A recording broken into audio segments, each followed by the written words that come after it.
त्वघं पापा ये भजन्त्यात्म कारणात्। पढ़ा है कभी, सुना है? ये कहता है गीता में, भगवान कृष्ण कहते हैं अर्जुन से, ये श्लोक कहता है कि जो व्यक्ति अकेले खाता है, बिना खिलाए खाता है, वो पाप खाता है। कितना भी बढ़िया आपने खा लिया, लेकिन अगर आप स्वार्थी हो, केवल अपने ही पेट में अगर आप डालते हो, किसी को अगर खिलाना नहीं जानते हो, तो आप फिर ये खाना नहीं खाते हो, फिर आप पाप खाते हो। रामचरितमानस में लिखा है, करई पाप पावई दुख। अगर पाप करोगे तो जीवन में दुख आएगा। कौन सा दुख सबसे पहले आएगा? पहला सुख निरोगी काया, तो पहला दुख रोगी काया। अगर पाप करेंगे तो हमारे जीवन में सबसे पहला दुख आएगा ही आएगा, और वो है शरीर का रोग। बाकी दुखों को तो छोड़िए, 4 प्रकार के दुख रामचरितमानस में बताए गए हैं। करई पाप पावई दुख, भय, रुज, शोक, वियोग। 4 प्रकार के दुख रामचरितमानस में गिनवाए गए। तो क्या उपाय करें? कैसे पाप के भोजन से हम बचें? उसका क्या तरीका है? उसका एक सरल सा तरीका भी रामचरितमानस में ही दिया है। बड़ा ही साइंटिफिक ग्रंथ है सच में। लोगों ने इसको ढोल मंजीरे तक कर लिया, खूब गाते हैं, बजाते हैं, नाचते हैं, बड़े बड़े पंडाल लगते हैं, झूमते हैं, बस बढ़िया दावत खाते हैं और घर चले आते हैं। कुछ भी वहां से लेकर नहीं आते। जितनी देर वहां रहते हैं आनंद आता है, घर आते हैं फिर सब वही का वही। लेकिन ये इतना वैज्ञानिक ग्रंथ है कि इस पर बहुत शोध किया जा सकता है। ये तो भगवान शिव की कृपा थी हमारे गुरु जी पर, जो उन्होंने रामचरितमानस के इंटरप्रिटेशंस दिए हैं, उसको कोई काट नहीं सकता, कोई काट नहीं सकता। अयोध्या के सबसे बड़े महंत नंद गोपाल दास जी महाराज, उन्होंने जब पहली बार इन सिद्धांतों को सुना था तो उन्होंने कहा था, ये भगवान शिव के सिवा ये कोई कह ही नहीं सकता रामचरितमानस के बारे में, ये कहीं पाया नहीं जाता जो ये रामचरितमानस की व्याख्या हमारी संस्था के द्वारा, हमारे गुरु जी के द्वारा दी गई है, जिसका प्रचार प्रसार करके हम लोगों के जीवन से दुख मिटाने का एक प्रयास कर रहे हैं। हमारा जीवन का केवल एक उद्देश्य है, मैंने अपना पूरा जीवन इस साधना के लिए समर्पित किया है, क्योंकि इस साधना से ही मुझे नया जीवन मिला है। अगर ये साधना मुझे नहीं मिलती तो आज मैं इस धरती पर नहीं होती। तो मुझे जीवन मिला है, तो मुझे लगता है कि अगर मेरी किसी बात से किसी को, अगर बाकी तो छोड़ो, अगर थोड़ा सा स्वार्थ भी अगर मिल जाए, वैसे तो रामचरितमानस का इतना छोटा आश्वासन नहीं है कि केवल स्वार्थ मिल जाए। ये भगवत प्राप्ति का ग्रंथ है, इसका उद्देश्य बहुत बड़ा है। लेकिन फिलहाल आज हम इसके फर्स्ट क्लास की बात कर रहे हैं, एडमिशन लेने की बात कर रहे हैं। तो मैं आपको बता रही हूँ कि वहां पर इस पाप से बचने का एक सरल तरीका दिया गया है। कहते हैं, तुम्हें निवेदित भोजन करई, प्रभु प्रसाद पट भूषण धरई। कहते हैं काम करो, इस पाप से बचना है तो एक काम करो, तुम्हें निवेदित भोजन करई, भगवान को खिला के खाओ। लोग कहते हैं साहब हम तो भगवान को खिलाकर खाते हैं। कैसे खिलाते हैं? बोले भगवान है घर में, भगवान की थाली लगती है घर में, और भगवान का पूरा पूजा अर्चना करते हैं, भगवान का भोग लगाते हैं। बात तो अच्छी है, करते हैं, हम लोग के घरों में भी होता है, लेकिन फिर भी रिजल्ट नहीं है अभी भी पाप, अभी भी दुख तो है जीवन में। क्या कारण है? तो हमारे गुरु जी ने कहा इसमें कुछ तो गड़बड़ है, इस पर कुछ काम करने की जरूरत है कि भोग लगा रही है सारी दुनिया, फिर भी जो है पाप से नहीं बच पा रही है। कहाँ गड़बड़ है? जब उसमें खोज के लिए घुसे तो पाया गया कि अरे इसमें तो एक गड़बड़ ये है कि जब हम भोग लगाते हैं तो भगवान के उस भोग की थाली हम ही खा लेते हैं, ये गड़बड़ हो रहा है। यही करते हैं ना, हम जो थाली लगाते हैं भगवान के भोग की, उसको खाता कौन है? हम ही खा लेते हैं। हमारे गुरु जी ने कहा ये बात गलत है, यहाँ गड़बड़ है, इस गड़बड़ को थोड़ा ठीक करना पड़ेगा। गड़बड़ को ठीक किया, तुरंत रिजल्ट आ गया। बोले कि ये आपने प्रभु के लिए निकाला था और खा लिया खुद। लोगों से कहो तो लोग कहते हैं हमारे अंदर भी तो भगवान है। अरे हमारे अंदर जो भगवान है तो इस थाली के अलावा जो घर में खाना बना है वो कौन सा भगवान खाएगा? वो तो हम ही खाने वाले हैं ना। कम से कम एक थाली जो तुमने निकाली है ये तो उस भगवान को खिला दो जो सिए राम में सब जग जानी, तो सबके अंदर बैठा है। बोले उसको जब तुम खिलाने लगोगे तो तुम्हें दिखने लग जाएगा सबके अंदर भगवान। मैंने कहा था कि अध्यात्म चल के नहीं दिखा पा रहा है, और आप चल के देख लीजिए, रिजल्ट आ जाएगा, चल के दिखा देगा।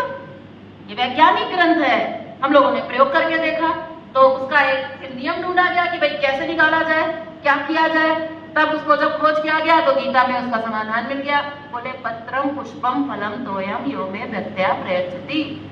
भगवान कृष्ण कहते हैं जो पत्रम पुष्पम फलम तोयम, ये 4 प्रकार का भोजन मुझे अर्पण करता है, मैं उसको बड़े प्रेम से स्वीकार करता हूँ, खाता हूँ। भगवान को खिलाना था तो अब समझ में नहीं आया भगवान को कैसे खिलाए, तो गीता में उसका समाधान मिल गया। बोले ये 4 प्रकार का भोजन मुझे अर्पण करो। लोगों ने पढ़ ली गीता, बोले अरे ये तो बहुत आसान है। पत्रम, बोले हाँ पड़ोसी के यहाँ वो बेलपत्र लगा रहता है, आम का पत्ता लगा रहता है, तोड़ लेंगे। पुष्पम, बोले हाँ गुलाब का फूल तो हमारी क्यारी में ही लगा है। फलम, बोले हाँ एक आध केला ले जाएंगे मंदिर। और बोले तोयम, बोले 1 लोटा पानी ले जाने में कोई दिक्कत नहीं है। आज हर आदमी मंदिर में ये 4 चीजें लेकर गीता पढ़कर पहुंच गया। हमारे गुरु जी बोले इससे काम नहीं चलेगा, भगवान को खिलाओगे तुम ये पत्ता और 1 लोटा पानी और 1 गुलाब का फूल सुंघा कर आओगे और घर में माल पानी तुम खाओगे, ये बात गलत है। बोले फिर गीता में तो कहा गया, हम क्या करें, जो गीता में लिखा था वही तो कर रहे हैं। बोले नहीं, इसकी वैज्ञानिक व्याख्या है। पत्रम, ये 4 प्रकार के तत्व हैं, अभी बताया ना। पत्रम ये बताया कि नहीं, अभी बताया। वायु तत्व पत्तियां। पुष्पम, पुष्प का जो गुण है वो है गंध, गंध जो है ये पृथ्वी का गुण है, यानी कि अनाज। फलम अभी बताया, ये उंगली जो है ये फलम, ये बताया अभी उंगली, अग्नि तत्व। तोयम जल जो है ये सब्जियों में पाया जाता है, यानी कि 4 प्रकार का भोजन जो भी तुम खाते हो वो 4 ही चीजों से मिलकर बनता है, या तो अनाज होगा, या सब्जी होगी, या फल होगा, और या पत्तियां होंगी।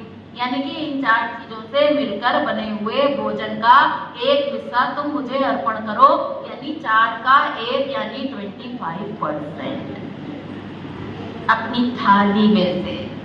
अगर 4 रोटी खाते हो तो 1 रोटी अपनी थाली में से उस प्रभु को अर्पण करो जो प्रभु सर्वत्र विद्यमान है। और जब प्रयोग किया गया तो क्या रिजल्ट आया, मैं आपको बताना चाहूंगी, एक उदाहरण दूंगी ताकि आपको ये बात समझ में आ जाए। ठीक है, दिया जाए। बिल्कुल। देखिए एक सरल सी बात है कि पहले अपनी खुराक तय करो। 2 रोटी खाते हो कि 4 खाते हो, 8 खाते हो, कोई दिक्कत नहीं है, इसमें कोई संकोच की बात नहीं, जो भी है हमारी वो है। अब मान लीजिए आपकी 2 रोटी खुराक है, हमने मान लिया 2 रोटी आपकी खुराक है। 1/4 कितना हुआ, आधी रोटी। जब हम खाना खाने बैठेंगे एक थाली रखेंगे, आधी रोटी उसमें निकाल देंगे, सब्जी 1 कटोरी है, 1/4 कटोरी सब्जी निकाल देंगे, जो भी खाना है वो 1/4 निकाल दिया। ठीक है, अब ये थाली भगवान के भाव से किसी भी प्राणी को हम अर्पण कर देंगे, चाहे वो कुत्ता हो, चाहे बिल्ली हो, चाहे गाय हो, चाहे इंसान हो। कोई ना मिले तो बाहर रख दो, घर के बाहर, ये प्रकार है किसी भी रूप में, क्योंकि भगवान तो सर्वत्र कण कण में विराजमान है, इसलिए इसको दे कि उसको दे ये सब कुछ नहीं सोचने का, भगवान सबके अंदर है, रख दिया हमने। अब जो आपकी थाली में जो 3/4 रोटी जो बची है, 1.5 रोटी जो बची है, जानते हैं इस रोटी को क्या कहते हैं? इस रोटी को खाना नहीं कहते हैं, इसको प्रसाद कहते हैं। ये है प्रसाद। वहां पे तो प्रसाद बना ही नहीं था, आपने भगवान की थाली लगाई और भगवान का हिस्सा खुद खा लिया, ये तो गलत हो गया। भगवान का हिस्सा हमने खा लिया, ये गलत हो गया।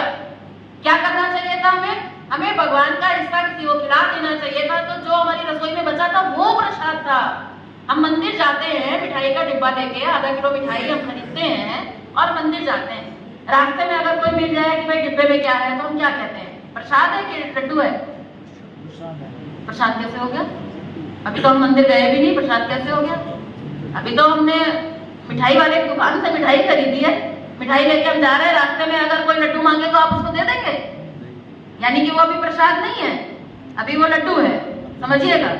और ये एक वैज्ञानिक परिभाषा बता रही हूँ मैं आपको प्रसाद की, धार्मिक सिद्धांतों पर वैज्ञानिक प्रयोग, भूलिएगा मत, हमारी संस्था का उद्देश्य। मंदिर पहुंचे आप, मंदिर में आपने बड़े भाव से भगवान के नाम से, भगवान के भाव से वो डिब्बा पुजारी जी के हाथ में दे दिया। पुजारी जी ने क्या किया? बड़े विधि से, विधान से, नाम से, भाव से सब कुछ उसमें झोंक दिया और भगवान को अर्पण कर दिया। वापस लाकर पूरा का पूरा डिब्बा आपको अगर वापस किया तो आप कहेंगे अरे पुजारी जी इसमें से निकाला तो नहीं है आपने।